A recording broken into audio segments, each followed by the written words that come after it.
Hi friends, welcome to my dreams world. అసలు రిత్వికాకి painting వచ్చు అనే విషయం తెలిసాక మయూక అడిగింది రిత్వికని. నీ అంత కాదు కానీ వచ్చు మయూ, కానీ నువ్వైతే ఇంకా బాగా వేస్తావని నిన్నడిగాను అన్నది చాలా సింపుల్గా. చూడు రిత్విక, ఫ్రెండ్షిప్లో సీక్రెట్స్ ఉండొచ్చు, తప్పులేదు, కానీ చీటింగ్ ఉండకూడదు. అండ్ మీ డాడ్ జరిగింది పూర్తిగా తెలుసుకోకుండా పోలీసుల వరకు వెళ్ళడం, అంతమంది ముందు నా పేరు తీయడం నాకు నచ్చలేదు. బెటర్ నువ్వు నాతో ఫ్రెండ్షిప్ కట్ చేసుకో అంటూ వెళ్ళిపోయింది. రిత్విక సారీ చెప్పినా కన్విన్స్ అవ్వలేదు మయూక. ఫస్ట్ ఇయర్ అంతా క్లోజ్గా ఉండి ఫైనల్ ఎగ్జామ్ టైంకి విడిపోయారు. మయూక మాట్లాడకపోవడంతో మిగతా వాళ్ళు తగ్గించారు.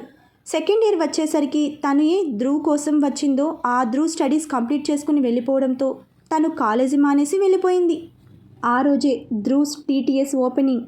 మినిస్టర్ గారు వచ్చి ఓపెన్ చేయడం, బుజ్జి మామ వెంకీ ధ్రువ్తో పార్ట్నర్షిప్ తీసుకోవడం చక్కచక్క జరిగిపోయాయి.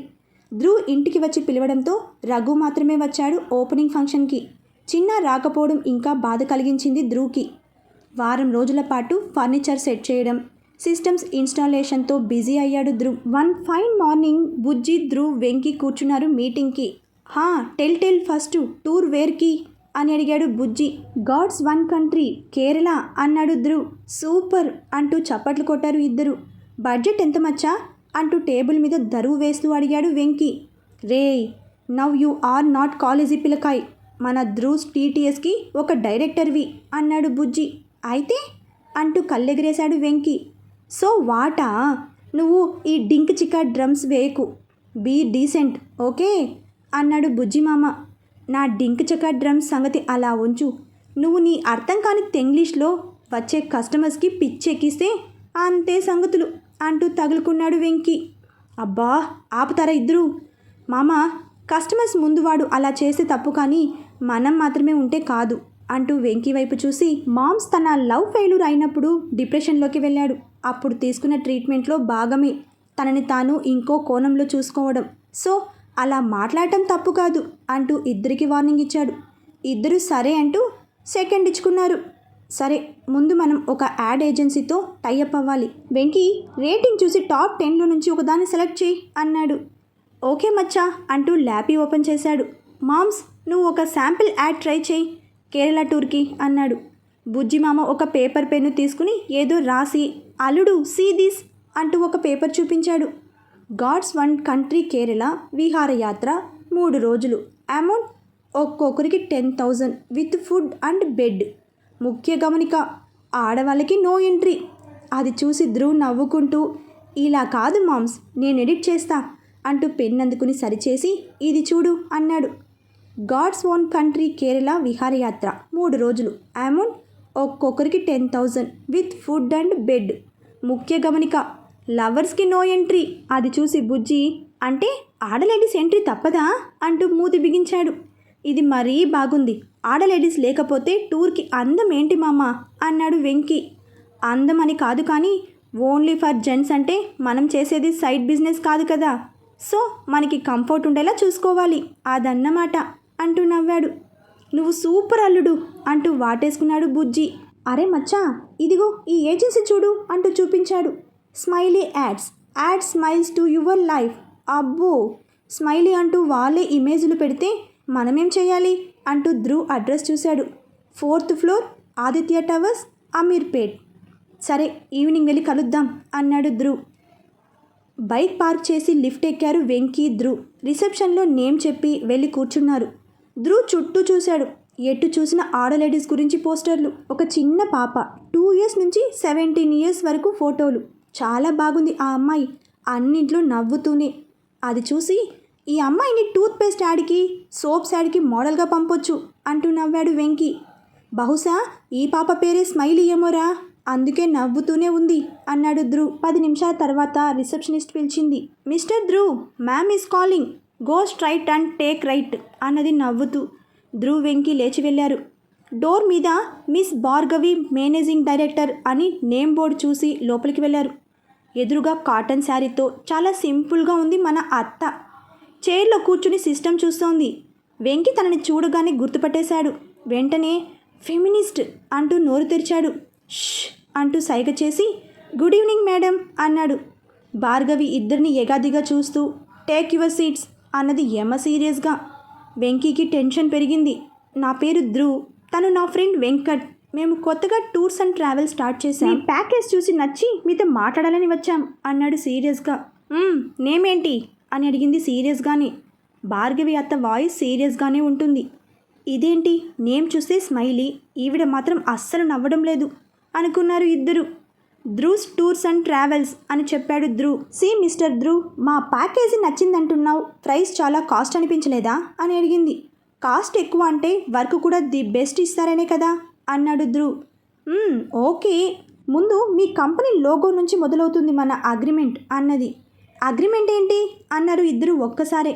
మగవాళ్ళని నమ్మడానికి వీల్లేదు, మధ్యలో వదిలేసి వెళ్తారు, అందుకే నా జాగ్రత్తలో నేనుంటా అంటూ ర్యాక్లో నుండి పేపర్స్ తీసి ధ్రువ్కి ఇచ్చింది. ధ్రువ్ చదువుతుంటే తొందర ఏమీ లేదు, ఇప్పుడు నేను టెస్ట్ ఏమీ కండక్ట్ చేయడం లేదు నీకు, ఇంటికి వెళ్ళి తీరిగ్గా చదువు, అన్నీ ఓకే అనుకున్న తర్వాత రాకపోయినా ప్రాబ్లం లేదు అన్నది. ధ్రువ్ అవేమీ వినడం లేదు. 2 years కాంటాక్ట్, అన్ని యాడ్స్ స్మైలీనే చేస్తుంది, అనుకున్న టైంకి మేము ఇస్తాం, చెప్పినంత అమౌంట్ కరెక్ట్గా మీరివ్వాలి, మా కంపెనీలో అందరూ ఆడవాళ్ళే వర్క్ చేస్తారు, so give respect and take respect, ఇలా పాయింట్ వైజ్ ఇంగ్లీష్లో ఉంది. ధ్రువ్ మొత్తం చదివి వెంకీకిచ్చాడు. అబ్బో, ఇప్పుడు ఇంత చదవలేను కానీ రా నాతో అన్నాడు పైకి లేచి. ఎక్స్క్యూజ్ మీ మేడం అంటూ ఇద్దరు బయటకు వచ్చారు. ధ్రువ్ చెప్పిందంతా విని, అసలు ఆమె అంటేనే నాకు నచ్చదు, ఆ రోజు నేను ఎంత బాగా డ్రా చేశాను మన కాలేజీ బిల్డింగ్, పోయి ఆ సుష్మా వేసిన గత్ర పెయింటింగ్కి ఇచ్చింది మహాతల్లి, మళ్ళీ మొహం చూడు మొహం, మాపేకి అక్కలాగా ఉంది, అసలు పేరుకి కంపెనీకి ఏమైనా సంబంధం ఉందారా? స్మైలీ యాడ్స్ కాదు, మాపే యాడ్స్ అంటే సరిపోతుంది, ఇది కాకపోతే ఇంకొకటి, పదరా అన్నాడు వెంకీ. ఆగరా, ఇంకో దానికి వెళ్తాం, ఓకే, అక్కడైనా ఏమి ప్రాబ్లమ్స్ ఉండవని ఏంటి గ్యారంటీ? ఆవిడ మాపే అయితే మనకేంటి, స్మైలీ అయితే మనకేంటి? 4.9 రేటింగ్, ఇంకా రివ్యూస్ చూసావుగా ఎన్ని ఉన్నాయో, నాకైతే బాగానే ఉంది అంటూ భుజాలు ఎగరేశాడు ధ్రువ్. సరే నీ ఇష్టం, పద సైన్ చేద్దాం అన్నాడు వెంకీ. అలా కాదు కానీ రా నాతో అంటూ లోపలికి తీసుకెళ్ళి అగ్రిమెంట్ పేపర్స్ తీసుకుంటూ రేపు వస్తాం మేడం అన్నాడు ధ్రువ్. అంటూ తల ఊపింది మన లేడీ మాపే. కిందకి వచ్చాక ఏదైనా నేను మాత్రమే కాదు, నువ్వు మామ కూడా ఓకే అనాలి అంటూ బైక్ ఎక్కాడు ధ్రువ్. ఒక బిగ్ షాట్ కూతురు పెళ్లి రిసెప్షన్కి వచ్చాడు సుజిత్ తన పేరెంట్స్తో. స్టేజ్ మీద పెళ్లి కూతురు పక్కన ఫోటో దిగుతున్న రిత్వికని చూసి, ఈ రాక్షసి ఇక్కడికి వచ్చింది ఏంటి అనుకుంటూ, ఇప్పుడే వస్తాం మామ్ అంటూ స్టేజ్ దగ్గరకు వెళ్ళాడు.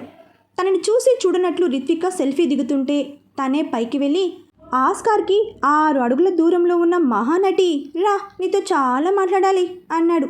దేని గురించి అంటూ ఎగతాళిగా నవ్వింది. సరే రాకు, నీ గురించి ధ్రువ్కి మొత్తం చెప్పేస్తాను అంటూ దిగి వెళ్ళిపోయాడు. రిత్విక కంగారుగా తన వెనకే వచ్చి, ఆగరా అన్నది.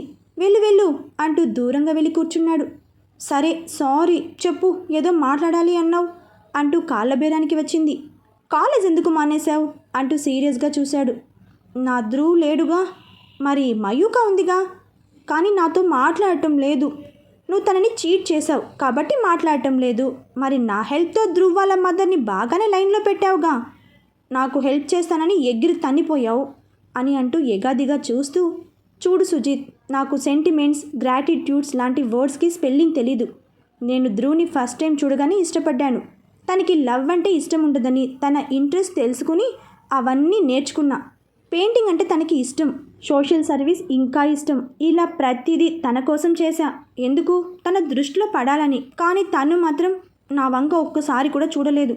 ఆఫ్కోర్స్ తన కోసమే మయూక ఇంటికి వెళ్ళేదాన్ని, ఎంతసేపు బిజినెస్ అంటూ దేశాలు పట్టుకు తిరిగే మా డాడ్ లాగా కమర్షియల్గా ఉండే నన్ను మయూక బిహేవియర్ కొంచెం మార్చింది, కానీ మయూకనా ధ్రువ్నా అంటే మాత్రం ధ్రువ్నే కావాలంటాను. నీకు కొన్ని షాకింగ్ న్యూస్లు చెప్పనా?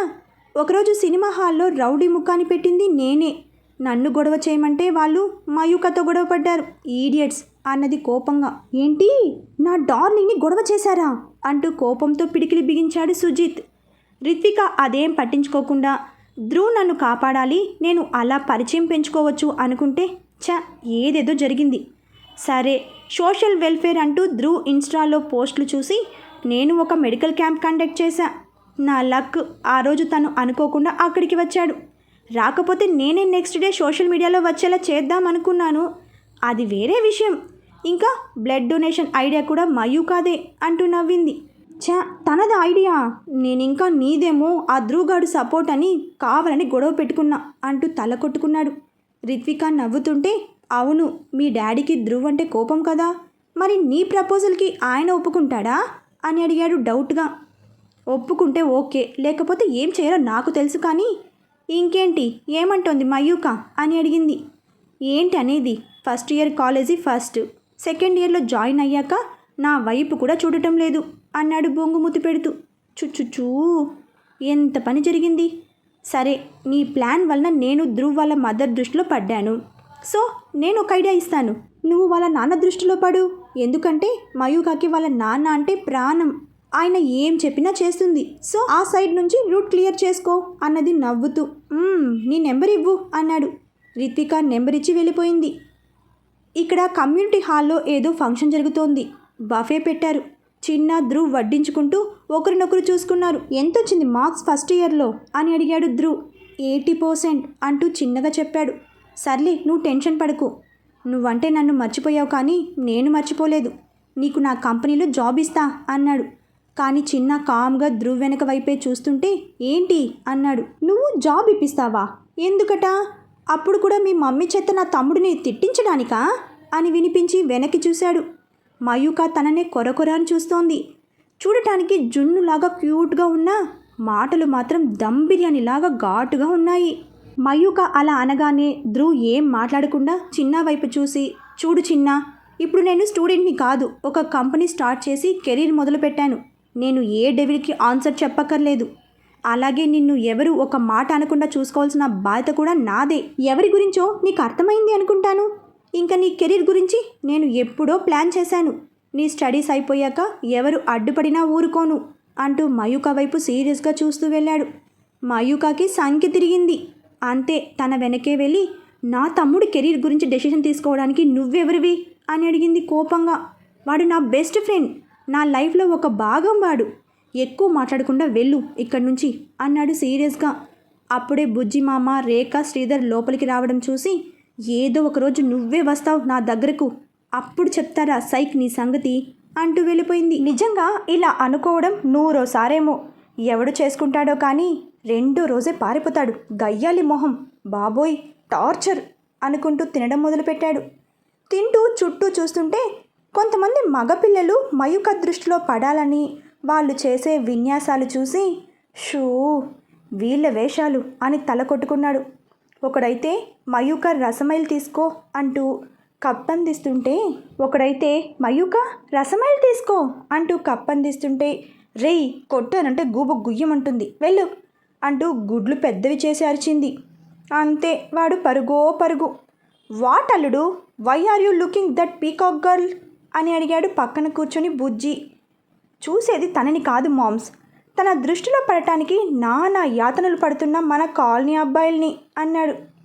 Tiger rice mixing with rasmalai, child artist అంటూ నవ్వాడు బుజ్జి. నాకొకటి చెప్పు మామ, అసలు ఎందుకు అమ్మాయిల్ని చూడాలి, అందంగా ఉంటే చూడాలని రూల్ ఉందా అని అడిగాడు. అసలు ఎందుకు అమ్మాయిల్ని చూడాలి, అందంగా ఉంటే చూడాలని రూల్ ఉందా అని అడిగాడు. అందం ఓన్లీ మ్యాటర్ కాదల్లుడు, గర్ల్స్ బిహేవియర్ కూడా ముఖ్యమే. Now take that peacock girl, ఎవరిని కేర్ చేయదు, ఇంప్రెస్ చేయాలనుకోదు. ఈ వరల్డ్లో మీ మమ్మీకి తప్ప అందరికీ రెస్పెక్ట్ ఇవ్వుతుంది. సో అలాంటి అమ్మాయిల్ని ఇంకా లైక్ చేస్తారు మీ యూత్ అన్నాడు. మీ ఏంటి మీ, నేను ఆ టైప్ కాదని నీకు తెలుసుగా అన్నాడు సీరియస్గా. ఏంటి తెలిసేది నీ మొహం, నీకు ఇంకా టైం రాలేదురా పిల్ల బిత్రి అంటూ వినిపించి పక్కకి చూశాడు Dhruv. That timing uncle again came. ఈసారి ఏకంగా ధ్రువ్ పక్కనే కూర్చుని ఫోన్ మాట్లాడుతున్నాడు. ఆయన పక్కన చైర్ ఖాళీగానే ఉంది, కానీ ధ్రువ్ పక్కనే కూర్చున్నాడు. షూ, ఈయన ఒకడు అనుకుంటూ, అంకుల్ కొంచెం అవతల కూర్చోండి అంటూ భుజం తట్టాడు. ఆయన పక్క చైర్లోకి షిఫ్ట్ అయ్యాడు. సర్లే వదిలే, అమ్మాయిలకి నాకు పడదని అందరికీ తెలుసు అంటూ పైకి లేచాడు ధ్రువ్. ఏంట్రా వదిలేసేది, పడకపోవడానికి నువ్వేమైనా బస్ జర్నీ చేస్తున్నావా అంటూ టైమింగ్ అంకుల్ వాయిస్ పెంచాడు. ధ్రువ్ చిరాగ్గా వెళ్ళిపోయాడు. హ్యాండ్ వాష్ చేసుకుంటూ కమ్యూనిటీ హాల్కి వెనక ఎవరో ఏడవటం వినిపించి అటువైపు వెళ్ళాడు. సేమ్ మయూక కూడా అటువైపు నుంచి వచ్చింది. అదే ఏడుపు. కరెక్ట్గా అప్పుడే డీజే పెట్టారు. ఊ అంటావా మామ ఊహు అంటావా మామ అనే సాంగ్. ధృవికలు ఇద్దరు చెవులు మూసుకుని ఏడుస్తున్న అమ్మాయి దగ్గరకు వచ్చారు. పక్కనే ఒక అబ్బాయి కూడా. ఏం చేసావురా ఈ అమ్మాయిని అంటూ ఇద్దరు చెరో చేయి పట్టుకుని మెల్లవేస్తుంటే ఆ అబ్బాయి చెప్పేది వీళ్ళకి వినపడితే కదా ఆ సౌండ్లో. ఆ అమ్మాయి అక్క అంటూ మయూకాని లాగింది. ఆ అబ్బాయి ధ్రువన్నా నేను మహిని అంటూ మన మహి ధ్రువుని వెలుతురులోకి తీసుకెళ్లాడు. నువ్వా అంటూ ఆశ్చర్యంగా చూస్తుంటే ఆ అమ్మాయి ఏదో చెప్తోంది మయూకి. ఇక్కడ ఏది వినిపించడం లేదు, అటు పోదాం పదా అంటూ దూరంగా ఉన్న చెట్ల వెనక్కి తీసుకెళ్ళింది మయూక. రా నువ్వు కూడా అంటూ ధ్రువ్ చేయి పట్టుకుని లాక్కెళ్ళాడు మహి. అక్కడికి వెళ్ళాక ధ్రువుని చూస్తూనే మొహం చిట్లించి నువ్వేంట్రా సైక్ ఇక్కడ అని అడిగింది మయూ.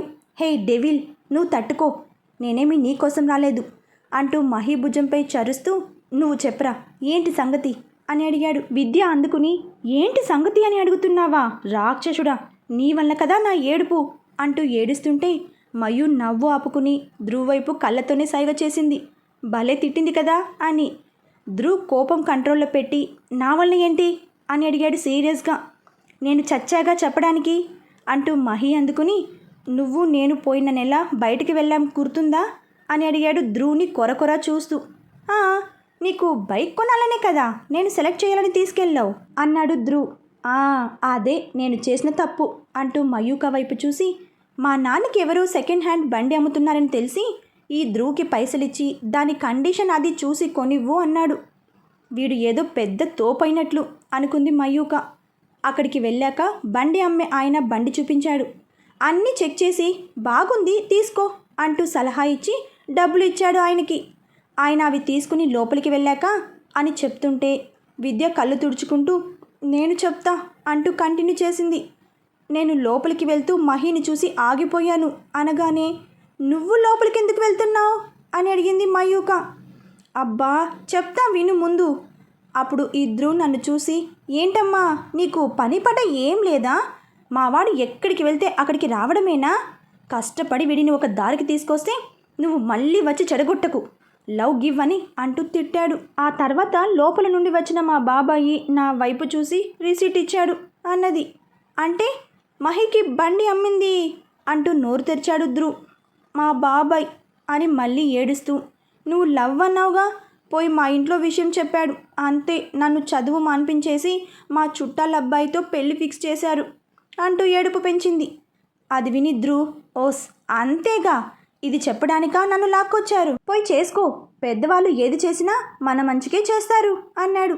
ఓ సైక్ బాబు అలా ఫిక్స్ అవ్వకు. ముగ్గురు తన వైపు కోపంగా చూశారు. ఏంటా చూపు, అయినా లవ్ గివ్ వద్దనేది ఇందుకే, చల్ బాగా అయ్యింది అంటూ వెళ్తుంటే ఆగు అని పిలిచింది. కాదు అరిచింది మయూక. ఏంటి అసలు చేసిందంతా నువ్వు, వాళ్ళు లవ్ చేసుకుంటున్నారని మహి వాళ్ళ నాన్నగారికి చెప్పావు, ఆయనేమో నీ అంత తోపు లేడని తనని నీకు అప్పగించాడు. అయినా ఆడపిల్ల అలా ఏడుస్తుంటే నీకు కొంచెం కూడా బాధ వేయడం లేదా, మరదే మరి మర్చిపోయా అని తల కొట్టుకుంటూ శ్రీ అంకుల్ తప్ప మీరంతా శాడిస్టులు సైకోలు అనే జోనర్కి ఆఫ్ట్ కదా, ఎదుటి వాళ్ళు నవ్వితే మీరు బాధపడతారు, అదే ఏడిస్తే మీరు సంతోషిస్తారు అంటూ క్లాస్ పీకుతుంటే ఆగాగు మీరు అంటూ మా మమ్మీని లాగుతున్నావేంటి అంటూ దగ్గరికి వచ్చాడు. చూడండమ్మా ఎంత బల్పుగా అడుగుతున్నాడో. అవును లాగుతా, నా ఇష్టం, ఏం చేస్తావు అంటూ చున్ని తీసి నడుముకి కట్టింది. సరే మేము శాడిస్ట్లమే, మరి నువ్వేంటి అంటూ బొటన వెళ్తూ ప్రశ్నిస్తూ దిగి వచ్చిన దేవతవా, ఆ రోజు ఎంత రిక్వెస్ట్ చేశాను నిన్ను, ఒక్కసారి ప్రిన్సిపల్ గారికి కనిపించు అని, వచ్చావా లేదుగా, మరి అదేంటి జాలి దయ్య గట్రా జోనర్ కిందకి వస్తాయా అని అడిగాడు. ఒరే సైక్ నేను వచ్చాన్రా, కాకపోతే నువ్వే లేవక్కడ అన్నది. అబద్ధాలు చెప్పుకు, ఆ రోజు రాలేదు అంటూ వాయిస్ పెంచాడు. ఆ రోజు నాకు హెల్త్ బాగోలేదురా దొంగ సచ్చినోడా, నువ్వేగా తోసావు, అసలు చేసిందంతా నువ్వు, మళ్ళీ నన్నే అంటున్నావు అనగానే మహి విద్య ఒకరి మొహాలొకరు చూసుకున్నారు. మన కోసం వచ్చి వీళ్ళేంటి అసలు విషయం సైడ్ చేసి ఫైట్ చేసుకుంటున్నారు అని అడిగింది విద్య ఆశ్చర్యంగా. నాకిది కొత్త కాదులే కానీ అనుకుంటూ వాళ్ళ ఇద్దరి మధ్యలో దూరి ఆపండి అని అరిచాడు. ఇద్దరు టక్కున ఆపి ఒకరినొకరు సీరియస్గా చూసుకున్నారు. మయూక తనని వెళ్ళనివ్వు, తన సంగతి తెలిసిందే కదా అంటూ ధ్రువ్ వైపు చూసి, నిజంగా ధ్రువ్, నేను రోజు తిట్టుకుంటూనే ఉంటా. మయూక చెప్పింది 100% కరెక్ట్. నీకు నువ్వే తోపు అనుకుంటావు, నిన్ను పొగిడేవారినే దగ్గరకు రానిస్తావు, నిజం చెప్తే నీకు కోపం అంటూ తన ఆవేదన వ్యక్తం చేశాడు మహి. ధ్రువ్కి పిచ్చి లేచింది. హే, ముందు కెరీర్లో సెటిల్ అవ్వు, అది లేదు ప్రేమ గీమ అంటూ వెర్రి వేషాలు వేస్తున్నావు అన్నాడు చొక్కా పట్టుకుని. వదులు తనని అంటూ ధ్రువ్ చేతులు గట్టిగా లాగుతుంటే మయూక గాజు గీసుకుని బడబడా బ్లడ్ వచ్చింది ధ్రువ్కి. ఇప్పుడు హ్యాపీనా ఇద్దరు అంటూ కర్చీఫ్ తీసి అడ్డు పెట్టాడు. అయ్యో సారీ అంటూ మయూక కర్చీఫ్ కడుతూ, నువ్వు నీ సైడ్ నుంచి ఆలోచిస్తున్నావు, అందుకే నాకు కోపం. నువ్వు చెప్పినట్లు కెరీర్లో సెటిల్ అవుతారు, ఓకే. ఆ తర్వాత నువ్వు చెప్పినట్లు పేరెంట్స్ తెచ్చిన మ్యాచ్ చేసుకుంటారు, అది ఓకే. బట్ అది మనలాగా ప్రేమ గీమ జాంతనై అనే వాళ్ళకి, వీళ్ళలాగా ప్రేమించుకునే వాళ్ళకి కాదు, ఓకే. నీకు ఇష్టం లేదు హెల్ప్ చేయకు, కానీ వాళ్ళ ప్రేమని తక్కువ చేసే హక్కు నీకు ఎంత మాత్రం లేదు అంటూ స్మూత్గా ఇంకా స్వీట్గా చెప్పింది.